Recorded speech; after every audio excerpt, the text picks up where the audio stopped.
Movie की कहानी एक छोटे से गांव त्रिशूला से शुरू होती है। यहाँ दो दोस्त डॉन और सिसु है जो कुछ बड़ा करना चाहते हैं। वे पहले एक गैरेज में काम करते हैं, लेकिन वहां उन्हें अच्छे पैसे नहीं मिलते। इसलिए वे सोचते हैं कि किसी और काम की तलाश करें, और अगर वहां ज्यादा पैसे मिले तो वहीं रुक जाएंगे। त्रिशूला दांव गुंडों के लिए जाना जाता है। यहाँ का सबसे बड़ा गुंडा गिरी है, जिसके सामने पुलिस भी बेबस है।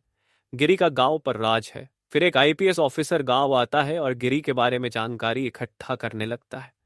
वो अपनी टीम से कहता है कि उन्हें जल्दी गिरी को पकड़ना होगा, लेकिन पुलिस वाले बताते हैं कि गिरी और उसके लोग बहुत चालाक है और कोई सबूत नहीं छोड़ते, इसलिए उन्हें पकड़ना मुश्किल है।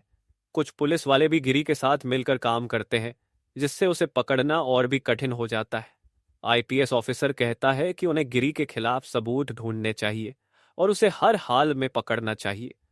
इसी बीच डॉन और सिसु को रमेश नाम के एक आदमी को मारने का काम मिलता है। यह इसलिए होता है क्योंकि रमेश की प्रॉपर्टी को एक आदमी खरीदना चाहता था, लेकिन रमेश उसे बेचने के लिए तैयार नहीं था। इसलिए उस आदमी ने रमेश की सुपारी दी थी। सीजू और डॉन रमेश को इस तरह से मारते हैं कि किसी को पता नहीं चलता। मर्डर के बाद वे चिल्लाते हैं कि यहाँ एक आदमी की लाश पड़ी है। लोग इकट्ठा हो जाते हैं और पुलिस को बुलाते हैं। जब पुलिस आती है तो वे पूछते हैं कि इसे सबसे पहले किसने देखा। डॉन और सीजू कहते हैं कि उन्होंने देखा था। पुलिस उनकी बात सुनकर उन्हें छोड़ देती है, क्योंकि वे ऐसा व्यवहार कर रहे थे कि किसी को उन पर शक नहीं होता। फिर हम गिरी को देखते हैं, जो अपनी पत्नी गौरी के साथ ऑफिस आता है। गिरी की बहन का आज जन्मदिन है, इसलिए वे उसे सरप्राइज देने की योजना बना रहे हैं। हमें पता चलता है कि रमेश, जिसे डॉन और सीजू ने मारा, गिरी का आदमी था। डॉन और सीजू अपने पहले काम से बहुत खुश होते हैं और सोचते हैं कि आगे भी ऐसे ही काम करेंगे ताकि ज्यादा पैसे कमा सके।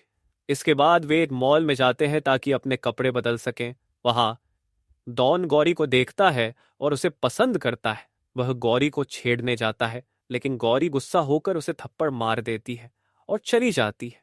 जब गिरी आता है तो वह गौरी को परेशान देखकर उससे पूछता है कि क्या हुआ। पहले गौरी कुछ नहीं बताती, लेकिन गिरी के बार बार पूछने पर वह सब बता देती है। इसके बाद गिरी डॉन को सबके सामने बुरी तरह से पीटता है और वहां से चला जाता है। डॉन भी गिरी पर बहुत गुस्सा होता है, लेकिन डॉन और सीजू को यह नहीं पता था कि गिरी इस गांव का सबसे बड़ा गैंगस्टर है। इसके बाद हम रमेश का अंतिम संस्कार देखते हैं, जहां गिरी भी आता है।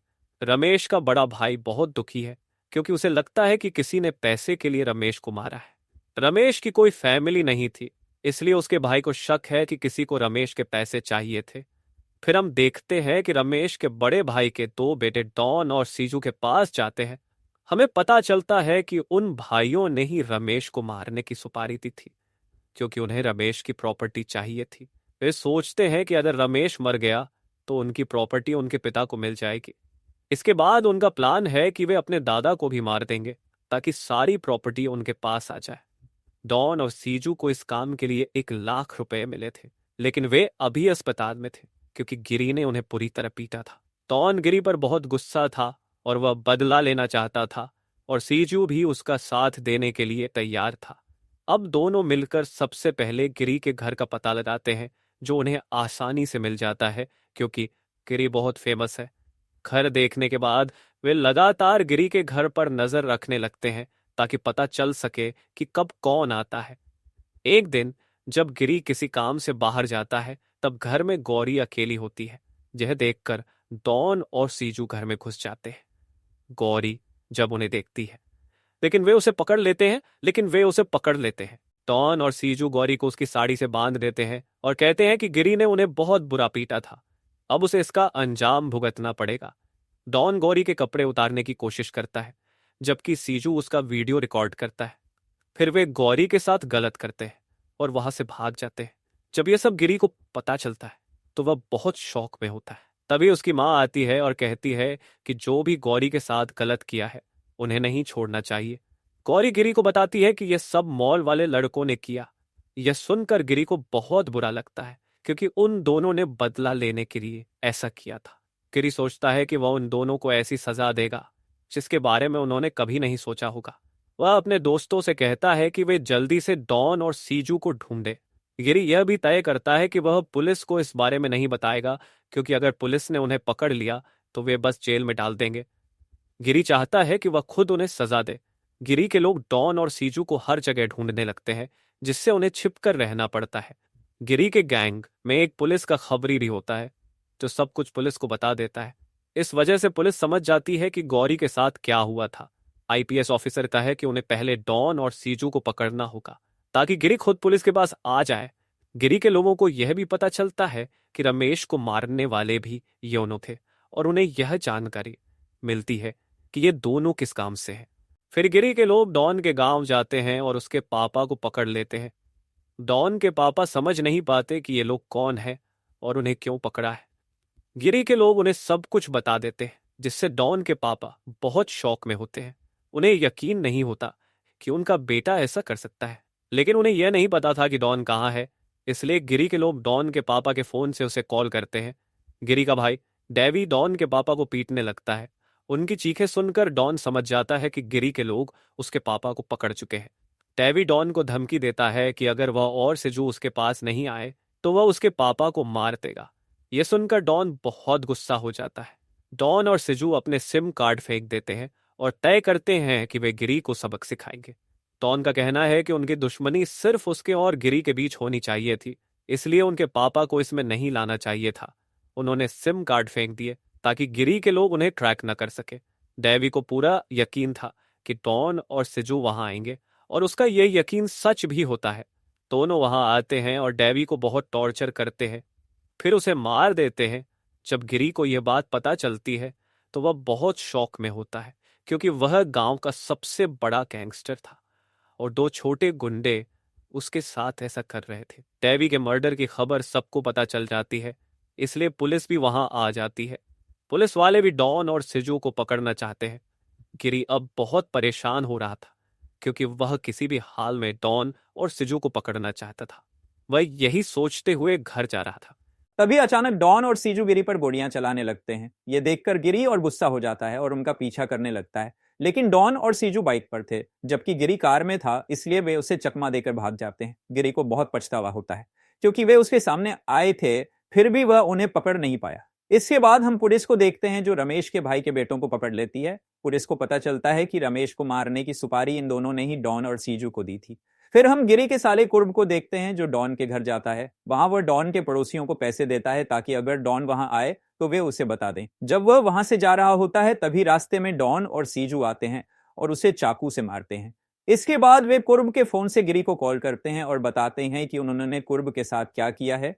वे गिरी से कहते हैं कि अगर वह अपने साले को बचा सकता है तो बचा ले। यह सुनकर गिरी बहुत शौक में होता है और तुरंत वहां पहुंचता है। वह अपने साले को हॉस्पिटल ले जाकर उसकी जान बचा लेता है। पुलिस वाले गिरी को समझाते हैं कि उसे उन दोनों का पीछा छोड़ देना चाहिए, क्योंकि पुलिस खुद उन्हें पकड़ लेगी। लेकिन गिरी गुस्सा हो जाता है और कहता है कि उन दोनों ने उसके परिवार के साथ बहुत गलत किया है, इसलिए वह उन्हें खुद पकड़ेगा और सजा देगा। इस बीच हम डॉन और सीजू को देखते हैं, जो इतना सब कुछ करने के बाद भी चुप नहीं बैठते। वे उसी हॉस्पिटल में आते हैं जहां गिरी का साला एडमिट था। वहां गिरी की मां लिफ्ट से जा रही थी, तभी डॉन और सीजू उस लिफ्ट में आ जाते हैं और गिरी की मां पर चाकू से हमला करते हैं। लेकिन गिरी की मां की किस्मत अच्छी थी और वह बच जाती है। यह देखकर गिरी बहुत टेंशन में आ जाता है, क्योंकि ये लोग लगातार उसके परिवार पर हमला कर रहे थे और वह अभी तक उन्हें पकड़ नहीं पा रहा था। तभी गिरी को उसके दोस्त का कॉल आता है, जो उसे बताता है कि डॉन और बिजू ने पुलिस के पास सरेंडर कर दिया है। यह सुनकर गिरी बहुत शौक में होता है। वह जेल जाता है और देखता है कि सच में उन दोनों ने सरेंडर कर दिया था। जब गिरी उन्हें देखता है तो वह बहुत गुस्सा हो जाता है और चाहता है कि उन्हें तुरंत खत्म कर दे। लेकिन पुलिस वाले उसे रोकते हैं और कहते हैं कि इन दोनों ने सरेंडर किया है, इसलिए उन्हें इतनी सजा मिलेगी कि वे कभी जेल से बाहर नहीं आ पाएंगे। असल में डॉन और सीजू ने जानबूझकर सरेंडर किया था, क्योंकि उन्हें पता था कि अगर पुलिस ने उन्हें पकड़ लिया तो गिरी कुछ नहीं कर पाएगा। अगर गिरी ने कुछ किया तो पुलिस उसे रोक लेगी। उनका प्लान था कि कुछ दिनों बाद रिश्वत देकर वे जल्दी ही बाहर आ जाएंगे, और गिरी भी इस बात को जानता था। अगले दिन जब डॉन और सीजू को पुलिस कोर्ट लेकर जा रही थी, तभी गिरी के लोग उन पर हमला करते हैं। इससे अफरा तफरी मच जाती है और सब लोग भागने लगते हैं। गिरी के लोग उन पर गोलियां चलाते हैं, लेकिन पुलिस उन्हें बचा लेती है। फिर उन्हें हॉस्पिटल ले जाया जाता है और उनकी जान बच जाती है। पुलिस को पता था कि गिरी चुप नहीं बैठेगा, इसलिए उन्होंने हॉस्पिटल में हर तरफ सिक्योरिटी बढ़ा दी ताकि गिरी फिर से उन पर हमला ना कर सके। पुलिस ने हर जगह सुरक्षा बढ़ा दी, लेकिन गिरी का दोस्त दीवार तोड़कर अंदर आ जाता है और डॉन और सीजू को पकड़कर ले जाता है। वह उन्हें एक सुनसान जगह पर ले जाता है जहां गिरी भी मौजूद होता है। जब गिरी उन दोनों को देखता है तो उसका गुस्सा बहुत बढ़ जाता है। वह उन्हें बुरी तरह से पीटने लगता है। गिरी जल्दी से उन्हें मारना नहीं चाहता क्योंकि वह चाहता है कि वे बहुत तड़पें। लेकिन डॉन और सीजू उसे उकसाने लगते हैं कि उन्होंने उसकी पत्नी के साथ क्या किया। यह सुनकर गिरी और भी गुस्सा हो जाता है और उन्हें और ज्यादा पीटता है। हालांकि डॉन और सीजू इतनी मार खाने के बाद भी गिरी को चिढ़ाते रहते हैं। फिर गिरी उन्हें एक जगह बांध देता है और बम से उड़ा देता है, जिससे डॉन और सीजू की मौत हो जाती है। इस तरह गिरी का बदला पूरा हो जाता है और यहीं पर फिल्म खत्म होती है। तो ये थी पन्नी मूवी की कहानी। अगर आपको ये कहानी और मेरा एक्सप्लेनेशन पसंद आया हो तो वीडियो को लाइक, कमेंट और शेयर जरूर करें और मेरे चैनल को सब्सक्राइब करना ना भूलें। धन्यवाद वीडियो देखने के लिए।